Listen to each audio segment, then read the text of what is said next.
2022 Ford F-150 Lightning First Drive Review. Worth the wait. Take America's best-selling vehicle, and make it all electric and super powerful. The 2022 Ford F-150 Lightning had already proven to be a success before we even had a chance to drive the thing.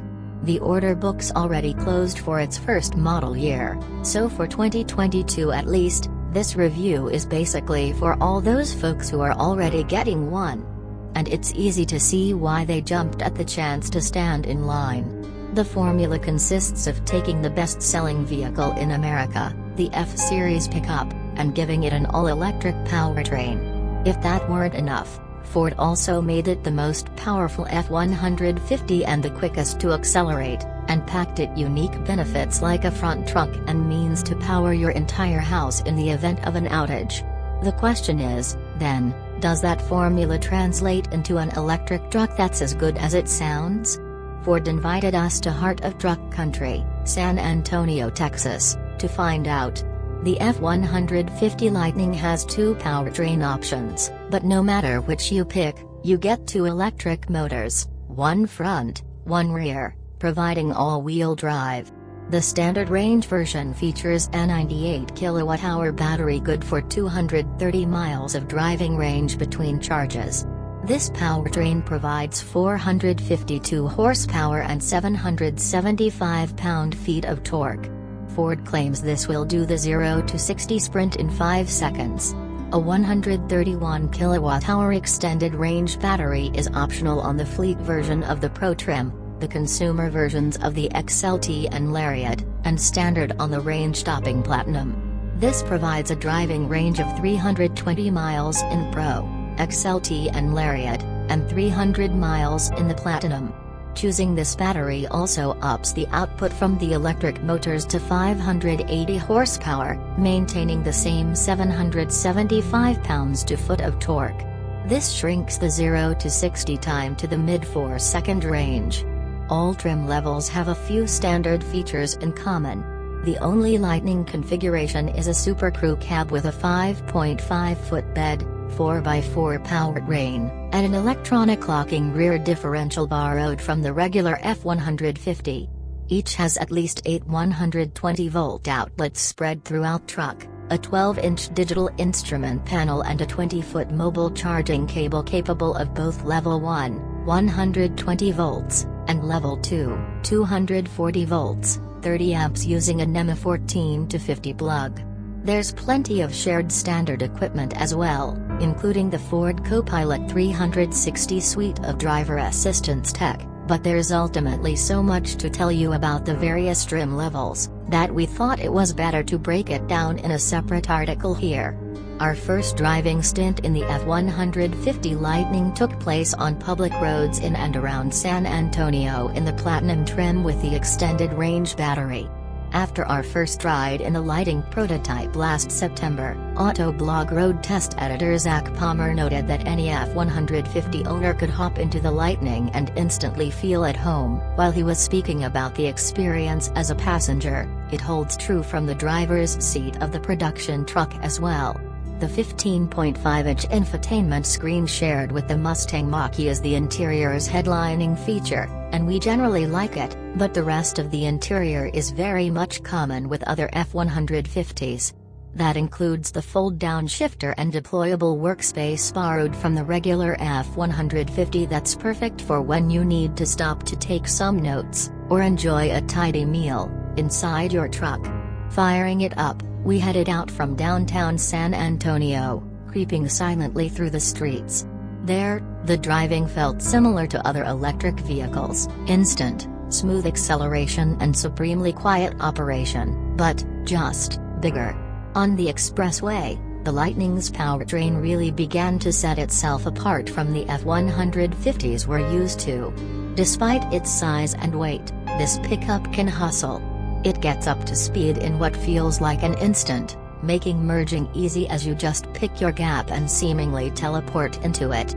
The motors are so potent that there was never a situation during our drive when we actually needed to put the pedal to the floor. The electric motors aren't the only revolutionary thing about this F-150, though. It is the only full-size truck to come equipped with an independent rear suspension rather than the usual solid rear axle. It also has coil springs, which is something. This packaging, Ford says, was to better accommodate the battery, as well as the full-size spare tire below the bed. That said, the Lightning still felt like any other F-150 going down the road. It still exhibited a truck-like ride, though a premium one. It would trundle over imperfections with a cushy rebound, more of a soft bounce than a crashy jolt. We didn't notice much vibration through the frame structure either, perhaps thanks to the high-strength steel frame encasing the rigid battery pack, with a suspension designed to handle the extra weight of it all. After a couple dozen miles of highway driving and safe, uneventful blue cruising, see our separate review of the semi-autonomous driving system coming soon, we made our way onto some more meandering rural highways, where the steering wheel would get some exercise. The steering felt direct, but electronic and artificial.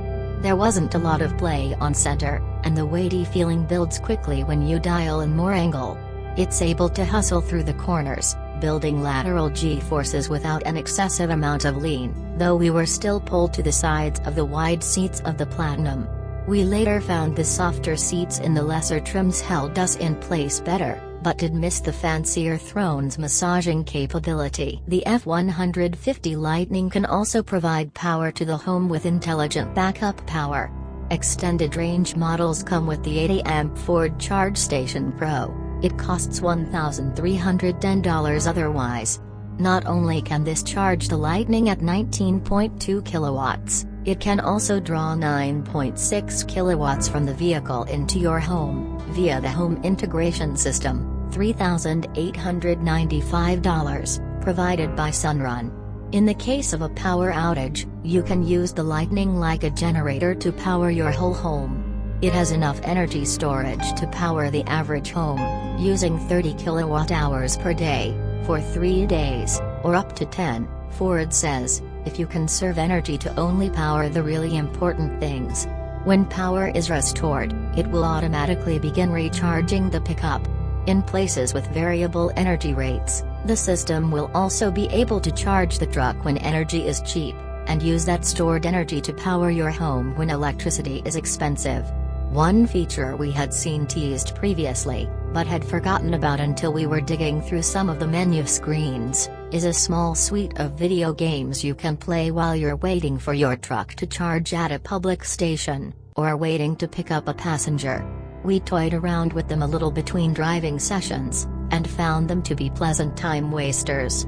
Well, Sudoku has always sucked, but we enjoyed the rest, which include games called Blocks, Jigsaw Puzzles, Lane Change, Sketch, and Tiles.